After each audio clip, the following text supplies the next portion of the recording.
Hello friends, स्वागत है आप सबका हमारे यूट्यूब चैनल द वैदिक गुरुज में। आज वैदिक गुरुज कक्षा 10वीं के लिए हिंदी मीडियम बच्चों के लिए प्रश्नावली 3.7 के पहले 3 सवाल हल करने जा रहे हैं, जो सभी सवाल स्टेटमेंट बेस्ड क्वेश्चंस हैं। आइए देखते हैं कैसे करेंगे। देखिए, प्रश्नावली 3.7 का पहला सवाल ले रहे हैं। लिखा है, दो मित्रों अनी और बीजू की आयु में 3 वर्ष का अंतर है। यानी दो मित्र हैं, एक अनी है और बीजू हैं। उनकी अगर हम आयु मान लें, लिख लेते हैं। मान लीजिए अनी की वर्तमान आयु x वर्ष और बीजू की वर्तमान आयु y वर्ष, और उनकी आयु का अंतर दे रखा है 3 वर्ष। अब अंतर दे रखा है, हमें यह नहीं पता कि अनी छोटा है या बीजू छोटा है।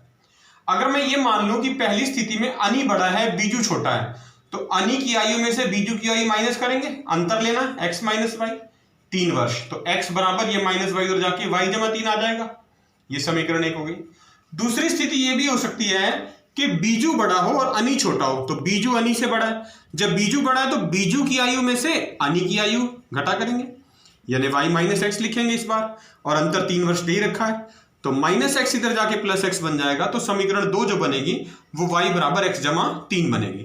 तो ये दोनों समीकरण हमारे पास प्रश्न की पहली लाइन से ही आ गए हैं, जिसमें लिखा था दो मित्र अनी और बीजू, इनकी आयु का अंतर 3 वर्ष है। आगे लिखा है, अनी के पिता धर्म की आयु अनी की आयु की दुगनी है। यानी अगर मैं धर्म की आयु लिखूं, धर्म की आयु, तो वो कितनी बनेगी? अनी की आयु की दुगना। अनी की आयु कितनी थी? x वर्ष, तो धर्म की आयु कितनी हुई? 2x, दुगनी हो गई, 2x वर्ष। आगे लिखा है, बीजू की आयु अपनी बहन की आयु कैथी की आयु से दुगनी है। अब बीजू की आयु जो है वो हमने दिया हुआ है प्रश्न में कि बीजू की जो आयु है वो क्या है? दुगनी है। किससे? कैथी की आयु से। दुगनी है कैथी की आयु। अब बीजू की आयु तो हमने मान ली थी प्रश्न में y वर्ष, तो बीजू की आयु के स्थान पे अगर मैं y लिख दूं तो ये क्या बनेगा? 2 गुना कैथी की आयु। यानी यहां से मैं कैथी की आयु निकाल सकता हूं, ये 2 y के बटे में आ जाएगा। तो जो कैथी की आयु मिलेगी आपको, कैथी की आयु, वो हो गई हमारे पास y बटा 2 वर्ष। ठीक है। अब देखिए, हमें बीजू की भी आयु पता है, कैथी की भी पता है, धर्म की भी पता है। आगे लिखा है, कैथी और धर्म की आयु का अंतर 30 वर्ष है। कैथी और धर्म की आयु का अंतर 30 वर्ष है। तो धर्म जो है वो किसके पिता है? बीजू के, तो वो कैथी से तो बड़े होंगे। तो 2x में से y बटे 2 आप घटा देंगे तो अंतर आएगा 30 वर्ष। ये आपके पास समीकरण 2 आ गई। इस समीकरण 2 में हमने x का मान रखना है, ये पहली स्थिति वाला। तो यहां लिख देंगे x का मान समीकरण 2 में रखने पर, x का मान क्या था? x बराबर y जमा 3। ये जो x का मान है यहां लिखना है। तो देखिए, 2 ब्रैकेट में x की जगह में लिख रहा हूं y जमा 3, x का मान माइनस y बटे 2 बराबर 30।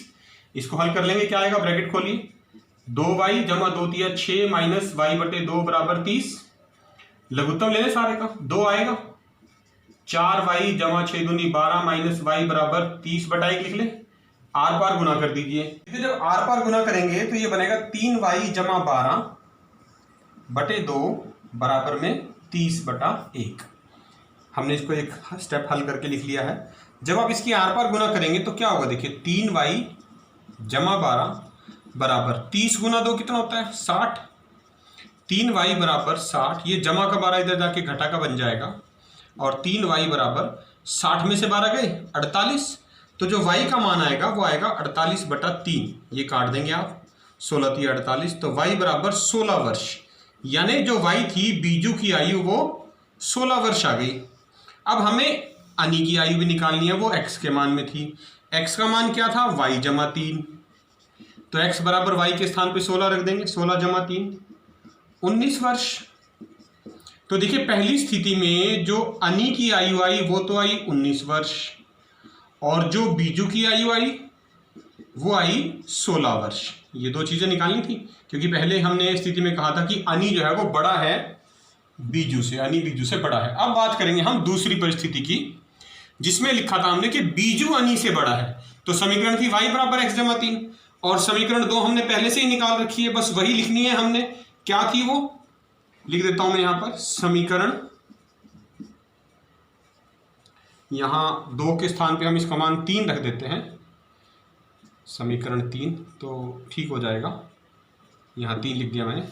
समीकरण 3 से, ठीक है, समीकरण 3 क्या थी, फिर से लिख देते हैं, 2x माइनस वाई बटा 2 बराबर 30। अब समीकरण 3 में हमने x का ये वाला मान रखना है, y का, x जमा 3। तो देखिए 2x माइनस वाई के स्थान पर हम x जमा 3 लिख देंगे, बटे में 2 है ये, बराबर 30। इसका भी लघुत्तम ले लें आप, 2 दूनी 4x, माइनस x बाहर माइनस है, अंदर वाला चिन्ह बदल जाएगा, -3 बराबर 30 बटा 1, आर पार गुना कर लेते हैं। 4x में से एक x गया, 3x माइनस 3 बटे 2 बराबर 30 बटा 1। एक स्टेप सॉल्व कर लिया, देखिए आपके लिए क्या बना, यहां से तो आया 3x माइनस 3 और बराबर में 30 गुना 2 60, माइनस का 3 उधर जाके जमा का 3 बन जाएगा, 3x बराबर 60 जमा 3 63। तो x का मान आ गया 63 बटा 3, काट देंगे इसको, 3 दूनी 6, 3 एकम 3। तो जो x का मान आ गया वो 21 वर्ष आ गया, यानी अब अनी की जो आयु है वो 21 वर्ष आ गई। तो बीजू की आयु कितनी आएगी, बीजू की आयु थी अब y बराबर x जमा 3, तो y बराबर 21 जमा 3, यानी y बराबर 24 वर्ष। और ये किसकी आयु आ गई, बीजू की, क्योंकि इस बार बीजू बड़ा था। देखिए दूसरा प्रश्न कर रहे हैं, लिखा है 2 मित्र आपस में बातें कर रहे हैं। तो जो पहला मित्र है एक, वो दूसरे मित्र से कहता है कि यदि तुम मुझे 100 रुपए दे दो तो मैं तुमसे 2 गुना धनी बन जाऊंगा। यानी पहला मित्र दूसरे मित्र से कहता है कि अगर तुम मुझे 100 रुपए उधार दे दो तो मैं तुमसे 2 गुना धनी बन जाऊंगा, यानी मेरे पास तुमसे दुगने पैसे हो जाएंगे।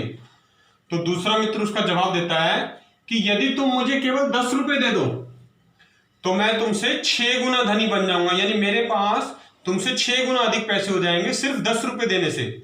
तो हमें बताना उनकी क्रमशः क्या क्या संपत्तियां थी, यानी कितने कितने पैसे थे। मान लेते हैं पहले मित्र के पास x रुपए थे और दूसरे के y। तो प्रश्न के अनुसार, प्रश्नानुसार लिख लिया मैंने, जो पहली शर्त है, पहला मित्र कितने रुपए मांग रहा है उससे, y से 100 रुपए, तो x जमा 100 हो गए। अब इसने इसको 100 रुपए दे दिए तो इसके पास कितने बचे, y माइनस 100। अब प्रश्न में कहा कि अगर x के पास 100 रुपए अधिक आ जाए y से, तो उसके पास इस पहले वाले दूसरे मित्र से दुगने यानी 2 गुने पैसे हो जाएंगे, यानी x जमा 100 जो है वो 2 गुना किसके है, y माइनस 100 के। तो इसको अगर हल करें तो क्या बनेगा, x जमा 100 बराबर, देखिए समीकरण, ये ब्रैकेट खोल लेंगे आप, 2y माइनस 200, x प्लस का 2y इधर आके माइनस को 2y बराबर माइनस 200 और प्लस का 100 इधर आके माइनस का 100, तो x माइनस 2y बराबर माइनस 300। ये समीकरण 1 आ गई। दूसरी शर्त में दूसरे मित्र ने क्या कहा, दूसरे मित्र ने कहा कि तुम मुझे 10 रुपए दे दो, यानी y ने x से 10 रुपए ले लिए, तो y में 10 रुपए जमा हो गए, x में घटाओगे क्योंकि x ने दे दिए y को। अब y के पास जो कुल पैसे हो गए संपत्ति, वो x के पास जितने बचे थे x माइनस 10 उसका 6 गुना हो गए, क्योंकि इसे कहा गया प्रश्न में। तो इसको भी हल कर लेते हैं, y जमा 10 बराबर 6x माइनस 60। अब ये y माइनस का 6x बराबर माइनस 60 माइनस 10, तो y माइनस 6x बराबर माइनस का 70। ये समीकरण 2 आ गई। ये दोनों समीकरण अब हमने हल करने हैं। देखिए तो मैं दूसरी समीकरण भी यहां लिख रहा हूं, इसके नीचे देखिए एक के पहले x वाली वर्ग लेते हैं रकम माइनस 6x, फिर दूसरी जमा की y बराबर माइनस का 70। ये समीकरण 2 आ गई। हमें इन दोनों को हल करना है। यहाँ y का देखिए जो गुणांक है वो 1 है, यहाँ 2 है, तो समीकरण 2 को 2 से गुणा कर ले, क्या बनेगा, माइनस 12x जमा 2y। ये पूरी समीकरण 2 हमने 2 से गुणा कर ली, माइनस 12x जमा 2y बराबर माइनस का 140। और समीकरण 1 अब इसके नीचे फिर से लिख देता हूँ, यहाँ पर क्या बनेगी, x माइनस 2y बराबर माइनस का 300। ठीक है, अब देखिए ये जमा का 2y, ये घटा का 2y, कट गए दोनों। माइनस 12x जमा 1x कितना बचा, माइनस 11x बराबर में माइनस 300 माइनस 140 माइनस 440। तो x का मान आ गया देखिए यहाँ पर माइनस 440 बटे में माइनस 11। माइनस के चिन्ह से माइनस का चिन्ह कट गया और ये 11 के पहाड़े पे 11 चौक 44, 0 की 0, यानी x बराबर 40। यानी जो पहले मित्र के पास मनी वो पैसे थे वो कितने थे, 40 रुपए पहले मित्र के पास। x का मान यही वाला लिख देंगे, x का मान समीकरण 1 में रखने पर, जैसे ही हम समीकरण 1 x का मान समीकरण 1 में रखेंगे, हमारे पास y का मान यानी दूसरे मित्र के पास कितने पैसे थे वो निकल जाएंगे। समीकरण 1 लिख रहा हूं, देखिए x माइनस 2y बराबर माइनस 300 था। x का मान आया था 40 रुपये, माइनस 2y बराबर माइनस का 300। ये प्लस का 40 उधर जाके माइनस का 40 बन जाएगा। माइनस 2y बराबर माइनस 300 माइनस 40, माइनस का 2y बराबर माइनस 300 माइनस 40, माइनस 340, बड़ी रकम का चिन्ह आएगा माइनस का। तो जो y का मान आया देखिए माइनस 340 बटा माइनस 2, माइनस के चिन्ह से माइनस का चिन्ह कट गया, ये 17 दूना 34, 0 की 0, तो y बराबर 170, यानी y के पास जो थे वो 170 रुपये थे और x के पास 40 रुपये थे। देखिए जो तीसरा प्रश्न है वो चाल और दूरी संबंधित प्रश्न है। चाल और दूरी के जितने भी प्रश्न होते हैं आप सबको पता, उसमें जो सूत्र लगता है वो एक ही है, चाल बराबर दूरी बटा समय, आपने याद भी रखना है। प्रश्न में लिखा है एक रेलगाड़ी कुछ दूरी समान चाल से तय करती है। वो कहता है अगर यदि हम रेलगाड़ी की जो स्पीड है यदि चाल बढ़ा दें, 10 किलोमीटर प्रति घंटा अधिक कर दें, तो उसे अपने नियत समय से 2 घंटे कम लगते हैं, क्योंकि जब रेलगाड़ी तेज चलेगी तो समय कम लगेगा, 2 घंटे कम लगे। फिर वो कहते हैं यदि रेलगाड़ी की स्पीड कम कर दे, धीमी गति से चले, कितनी गति धीमी कर दे, 10 किलोमीटर प्रति घंटा फिर से, तो जब गाड़ी धीमी चलेगी तो ज्यादा समय लगेगा, तो वो कह रहा है नियत समय से 3 घंटे ज्यादा लगते हैं। हमें बताना है कि रेलगाड़ी ने कितनी दूरी तय करनी है। तो अब अगर हम ये मान लें कि जो रेलगाड़ी जिस स्पीड से चल रही है उसकी जो चाल है वो x किलोमीटर प्रति घंटा है, और उसको दूरी तय करने में जो नियत समय लगता है, नियत दूरी तय करने में, दूरी हमें निकाली है ना, क्योंकि वो हम मान लेते हैं कि y घंटे लगते हैं उसको। नॉर्मल अगर अपनी स्पीड से चले, वो अपनी चाल से चले, तो उसे y घंटे लगते हैं। अब सूत्र आपको पता है, चाल बराबर दूरी बटा समय। अब अगर मैं इसको आर पार गुना करूं तो यहां से दूरी निकल जाएगी मेरी चाल गुना समय, क्योंकि हमें प्रश्न में दूरी ज्ञात करनी है। तो दूरी कितनी बनी, जो नियत दूरी है वो क्या होगी, चाल गुना समय। चाल थी x गुना समय था y, यानी x गुना y बराबर xy किलोमीटर। अब बात करते हैं प्रश्न अनुसार कि प्रश्न में क्या दिया हुआ है।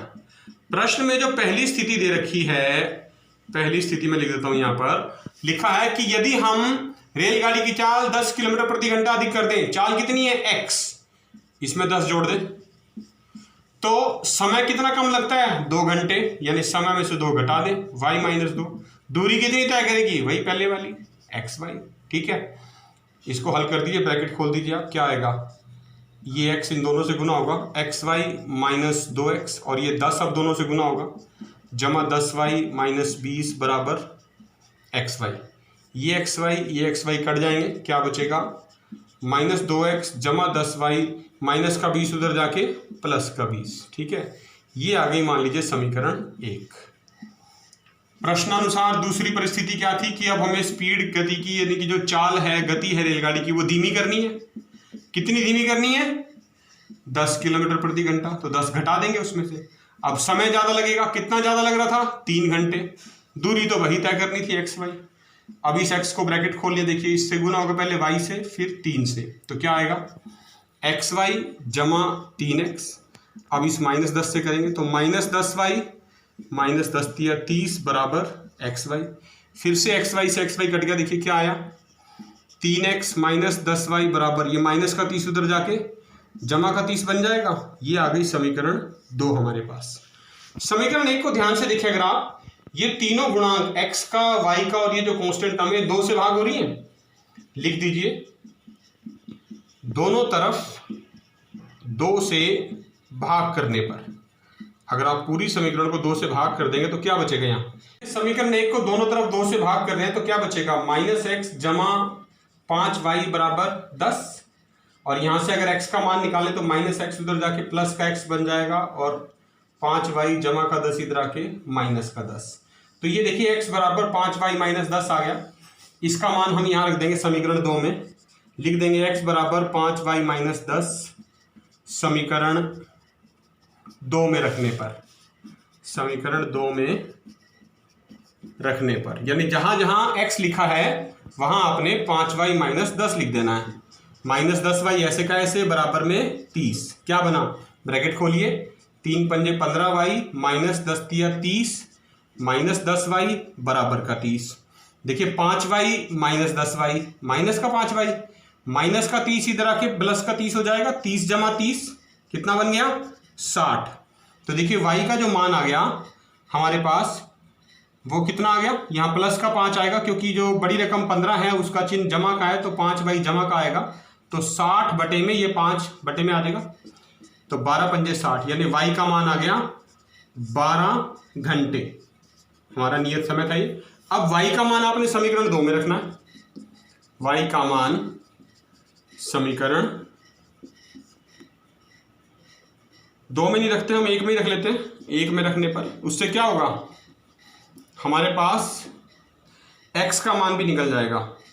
x बराबर कितना था 5y माइनस 10, x बराबर 5, y के स्थान पे कितना लिखना है 12 माइनस 10, x बराबर 12 पंजे 60 माइनस 10, यानी x बराबर 50। x बराबर 50 क्या आ गया, चाल किलोमीटर प्रति घंटा। हमने क्या निकालना था, नियत दूरी, वो कितनी लिखी थी हमने, x गुना में y। अब देखिए x आया 50, y आया 12, 12 पंजे 60, यानी 600 किलोमीटर की दूरी रेलगाड़ी द्वारा तय की जाएगी। तो आपने ये थे कक्षा 10वीं के तीसरे चैप्टर के प्रश्नावली 3.7 के पहले 3 प्रश्न, जो कि स्टेटमेंट सम थे और बहुत इंपॉर्टेंट प्रश्न हैं। आपने इस वीडियो को पूरा देखना है, लाइक जरूर करना है और कक्षा 10वीं के ज़्यादातर बच्चों के साथ इसको शेयर भी करना है ताकि सभी बच्चों को इसका लाभ मिल सके। अगर आप चाहते हैं आने वाले वीडियो सबसे पहले आप तक पहुंचे तो वैदिक गुरुज का चैनल यूट्यूब से सब्सक्राइब जरूर करें और बेल आइकन बटन जरूर दबाएं। वैदिक गुरुज आपसे बार बार यही रिक्वेस्ट करते हैं, अपने घर में रहें, सुरक्षित रहें, स्वस्थ रहें, खूब मन लगा के पढ़ें और जुड़े रहिए वैदिक गुरुज के साथ। बहुत जल्द फिर मिलेंगे, तब तक के लिए थैंक यू।